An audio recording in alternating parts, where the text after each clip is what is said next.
Can diabetes really be beaten? I see evidence of this every day.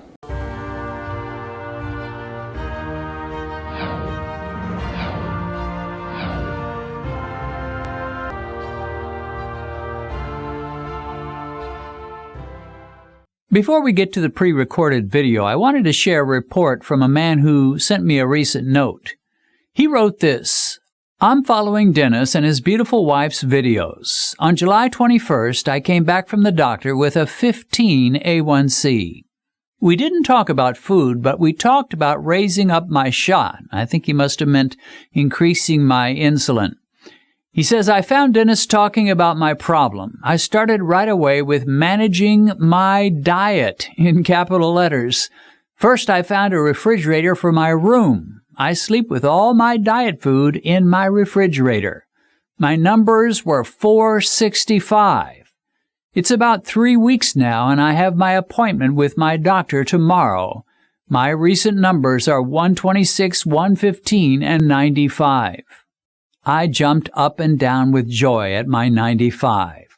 You know, as I thought about this report, I was amazed to realize this individual has lowered his glucose levels by 300 points in 3 weeks' time. Think about that. He has dropped 100 milligrams per deciliter per week for each of the last 3 weeks on average, and he's gone from glucose levels in the 400s to glucose levels in the low 100s. Since he's done this in the last 3 weeks, his A1C score will not totally reflect his new numbers, but if he keeps this up for another 3 months or so, he will probably have dropped his A1C from 15 to somewhere in the 6s or maybe even the upper 5s. And that is what I call beating diabetes and doing it in a hurry. Now, he doesn't say what his new diet is or what are the foods he's keeping in his new refrigerator, but if you watch my channel, you know exactly the kinds of foods that he's now eating. Foods with few carbs to them, foods like meat, cream, butter, cheese, low-carb vegetables, salads, and so forth. Now, I wish I could guarantee that everyone who changes from a standard high-carb, high-starch diet to a low-carb, low-starch diet could get those kind of results that fast, but of course I cannot do that.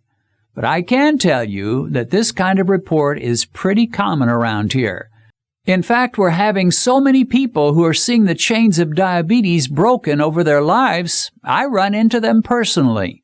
The other night I was eating out at IHOP with 2 of my sons, and a man who was sitting across from us with his wife came up to my table and asked me if I was Dennis Pollock from Beat Diabetes. I told him, yeah, that was me, and he told me how he has seen tremendous victory over high blood sugar just in the last 6 weeks, and he thanked me for helping him. Folks, chains are being broken, and let me tell you a secret.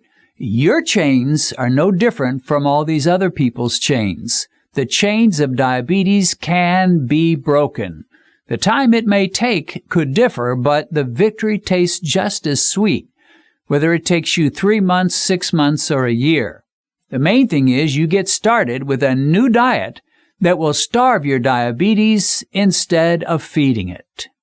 Here is a complaint by an individual. And he says, after, I guess, hearing, I don't remember which video comment was left under, but apparently the idea of watching your spikes really bothered him. So here's what he says. Okay, then, most diabetics are going to starve to death because there are very few foods that can be eaten that will not raise your blood sugar. Even 0 carbs, 0 sugar, 0 calorie soda will raise your blood sugar because those so-called sweeteners will raise blood sugar.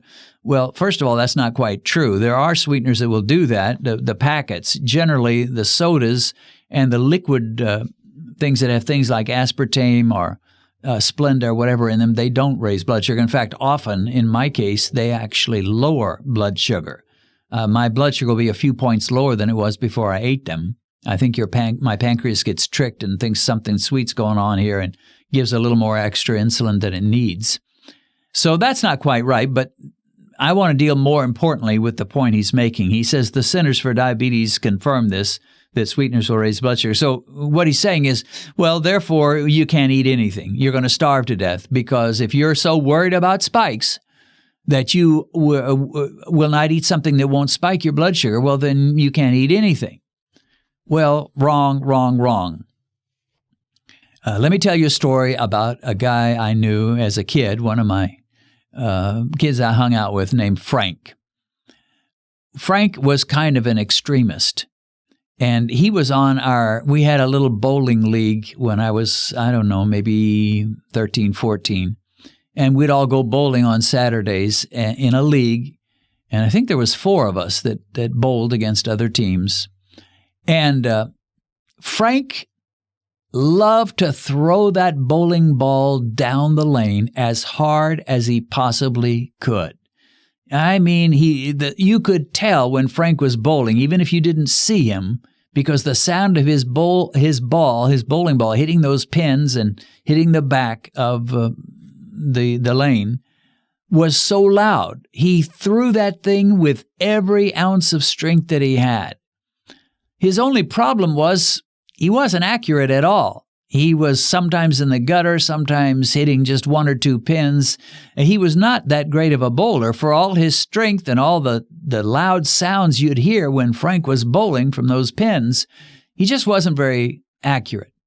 So the other 3 of us would try to tell Frank, you need to not try to throw it so hard. You'll be more accurate. You'll get more pins down if you throw it more gently. Don't throw it so hard. Well, we had to talk to Frank quite some time to convince him that he shouldn't throw the ball with all of his strength. So finally, he decided to teach us a lesson. And he went up to the edge where you're supposed to release the ball and just barely rolled it down the lane. And it just seemed to take forever, just rolling ever so slowly, about the way a 3-year-old child might have thrown a ball. And finally, it got to the pins and knocked down a couple of them. And he did that a couple of times to try to teach us, leave me alone. Well, of course, he was going to the other extreme, wasn't he? We were saying, you're throwing it too hard. And so he says, fine, I'll show you what not hard looks like. And he just barely rolls it. So that's what this guy is talking about. He's talking about extremes. He says, then we're all going to starve because we can't eat anything. No, you can eat lots of things. Do I look like I'm starving? I'm fighting every day to try to stay under 170. And I'm doing it, but it is not easy because I know about way too many foods that work for me. I have never said, I have never suggested, I have never implied, I have never declared that the goal of eating for the diabetic is to eat 0 carbs and get 0 blood sugar rise. That would be unnatural, unnecessary, and just simply wrong. Let's just say it that way. It would just be wrong. Some people say, well, I gave up carbs. I doubt you did unless you went totally carnivore. And even with meat, a lot of meat has a few carbs, particularly if they add a little something to it.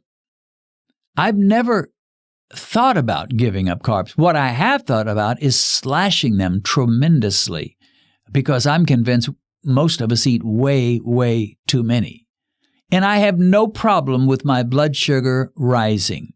If my blood sugar is at an 85 or a 90 and it rises up to 123, 125, 127, I'm perfectly good with that. Doesn't bother me the least. It is natural for our metabolic system to process carbs that way. It is unnatural and unhealthy to just gorge ourselves on carbs and overload our bodies on carbs the way most people do. Quite a few years ago, I bought a new house, and there was a guy that came and installed the garbage disposal. And afterwards, he gave me a little lecture about how to use it, which I didn't really need. I know how a garbage disposal works. But one thing he said to me that I've never forgotten was, well, just use it. Don't be afraid to use it. At the time, it sounded kind of stupid. I'm like, well, of course I'll use it. Why do you think I wanted it? But afterwards, I realized what he was really saying is, don't be so fearful that you'll hardly put much in it for fear that it'll break down. This thing is made to be used. So if you've got some leftover food, just slop it right into the garbage disposal and grind it up and send it on its way. Don't be afraid to use it. It's made to be used. Well, I think that's kind of how our metabolic system is. We should not be afraid to use it.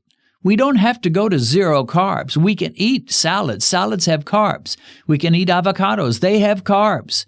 And there's a number of foods we can eat, and they will give us a blood sugar rise. Nothing wrong with that. It's not going to hurt you. It's not going to be a problem for you.